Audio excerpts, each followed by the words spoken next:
Friends, we are going to start another series from today.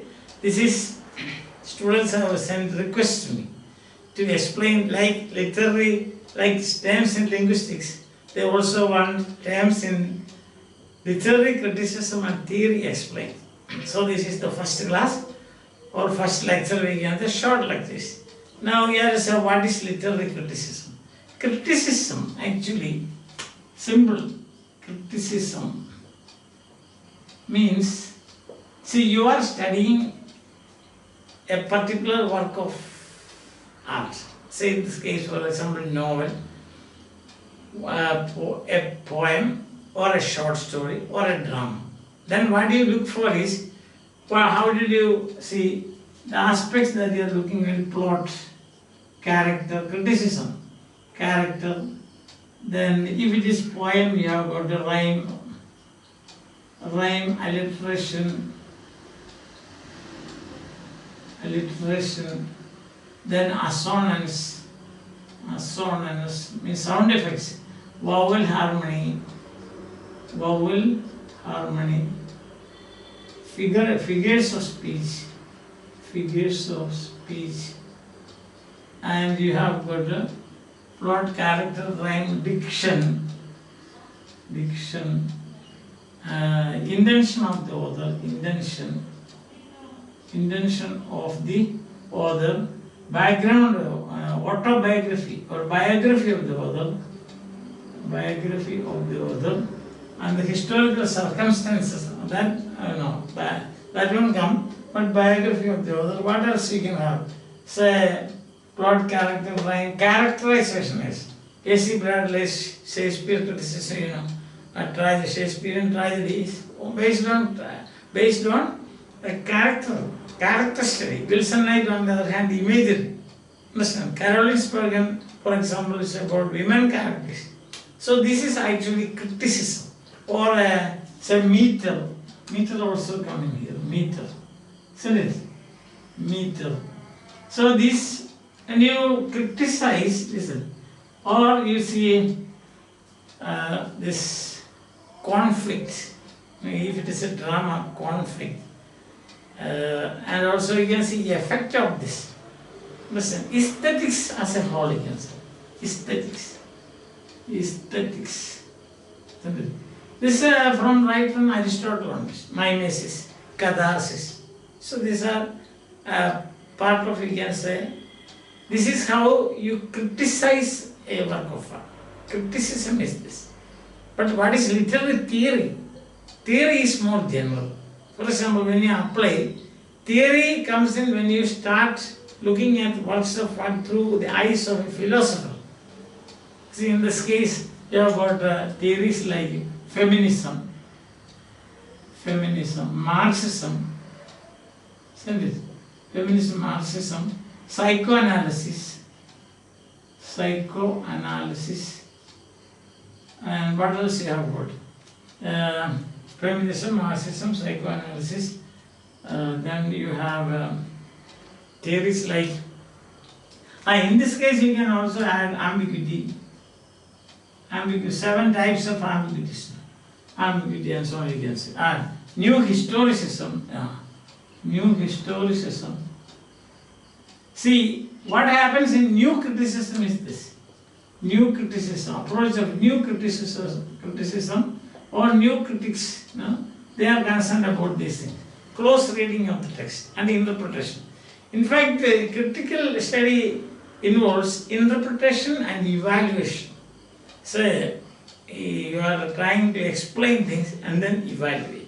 Listen.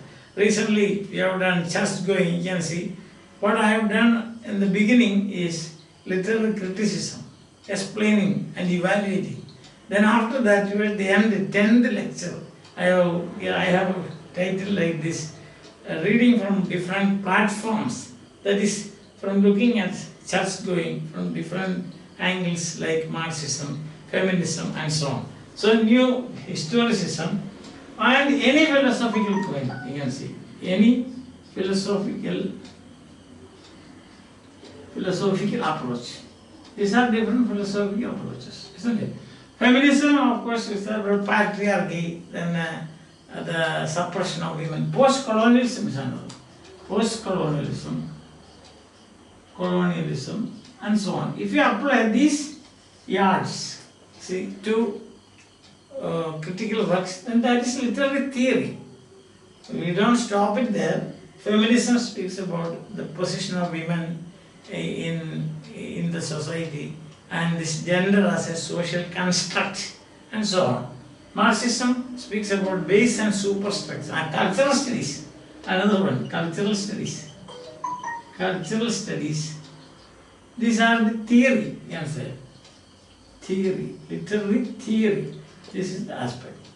And then when you come to base and superstructure, work of art is the superstructure, or culture is superstructure, and the work of art is a part of the culture, isn't it? That's a base is economic situation, that is from there you have got the superstructure, that's the concept, or that is the way the Marxists look at works of art. Then psychoanalysis, mind, we have seen that is how the mind of the subconscious, then the ego, superego, how these things have been explained or expressed in a work of art, and so on. Then you have got new historicism, that is, and of course, connected with new historicism, you have cultural materialism. Cultural materialism, which is also, we can say, connected with the Marxism. See, for example, you might have come across Dollimore and Seinfeld's cultural materialism in Shakespeare's plays. Shakespeare, we thought, is a great genius, but these people say it's not. Don't consider it like that. It is the product of that culture or historical background. Historicism, of course, depends on power. Foucauldian ideas. They are making use of text and context, historicity of the text and textuality of history. So that is again kind of as a general approach. Any philosophical, so for example, existentialism again. Existentialism, we can say, that is another existentialism. That is about the free will and choice human beings have got. That is thing. If you look at that is Sartre, Ulysses, that is James Joyce, the portrait of the artist as a young man, Ulysses and so on, you will find this existentialist philosophy. Post-colonialism, you have got great writers like Chino Achebe, and then we saw the suppression of the colonizer, isn't it? Colonized, suppressed by the colonizers. So that is the theme when you consider work of art from the point of view of post-colonialism. Cultural studies, that is everywhere you find cultural studies, isn't it? That is, especially you find it in the Marxist school, that is Horkheimer and Adorno. That is the product of any work of art is the product of culture, they say. In this way you can see this. If you approach a work of art from this point, any one of these points of view, then what happens is that will become theory. Feminist approach and so on. And now in a feminist approach, you remember from Mary Wollstonecraft, you have Kate Millett, you have got Simone de Beauvoir, you have got Julia Kristeva, big names like that. Those things, now this is a level of definition, so we don't want to enter into such kind of things. Jane Austen, you can see, you have got post-colonialism in Jane Austen's work. Shakespeare, Tempest. As I told you, no further explanation because this is definition. But none of these things you can say accepted as theory by Paul Deman. Say this is not theory at all because there are ideologies. And this is aesthetics, means meaning-based. Meaning-based theories are not at all theory, not even criticism. Paul Deman says, see, then what is theory? Literary theory, according to Paul Deman, is that when you use Saussurean terms to explain or analyze literature, that is, or linguistic analysis of literary works is theory. You got it? Now you have to say that according to Paul Deman, all these what he call theory, no theory, this is no theory, none of this, because all these attempts are or approaches are meaning based, while language has no meaning. Language is, or in language there is only difference. In language there is no presence. Language cannot, language is not, you cannot trust language to impart any truth or any sense, because in language there is no truth. Understand? When in language, you have only difference, and when deconstructionists will say this only difference, and at the end aporia means you have got life. Reading is like a pathless wood, and your reading is open to multiple explanations. A text is nothing but a play of signifiers. So if you can analyze it from that point of view, then that is literary theory. All the other things are not literary theory. That is, whatever you have done, whatever propositions you have made, whatever theories you have propounded, whatever approaches you have made up to 1916, they are not at all theories. Because 1916, Saussure said, language, there is only difference, no presence. So based on that, you have to think. Only if you think like that, there is literary theory according to Paul Deman. Paul Deman, you know, I suppose his name, Paul Deman. Now his resistance to theory, as I say, I will be giving a few lectures on that. More of this we can see.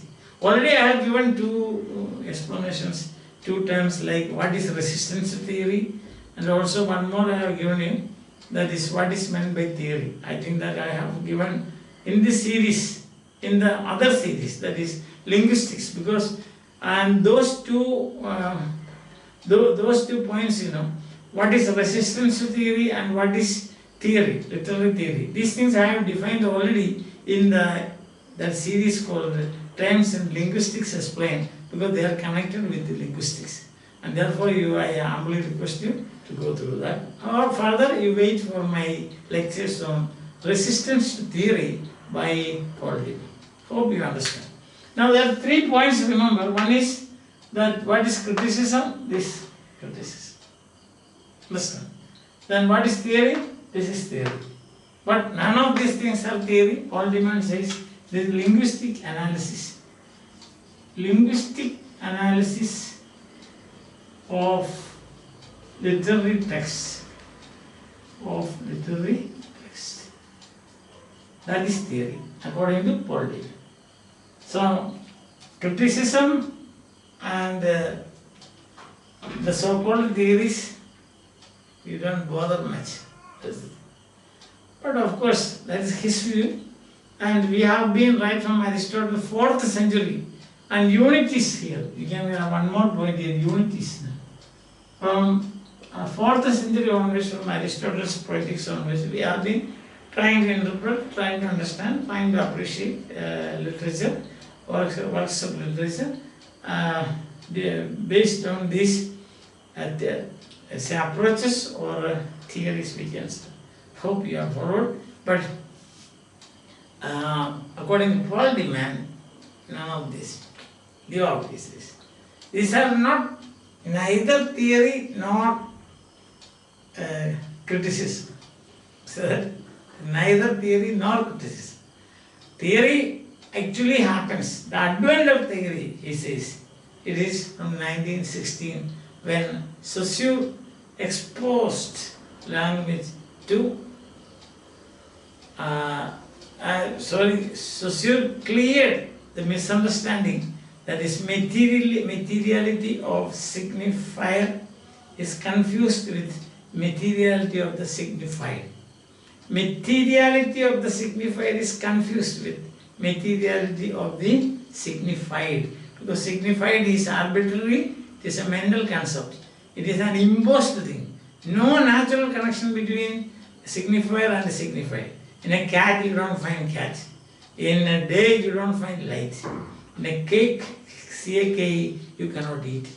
So now material presence is signified, only mental concept. This has led to tremendous debates and controversies, and still it is going on. Although these days people don't give much importance to, that's what book says. Some books I read on this, towards the end of that they say, or somewhere they will say structuralism and post-structuralism, they are not now very concerned as, they are considered as very important approaches to literary studies these days. So do you remember when I was giving lectures on new historicism? It's a kind of epistemological piece.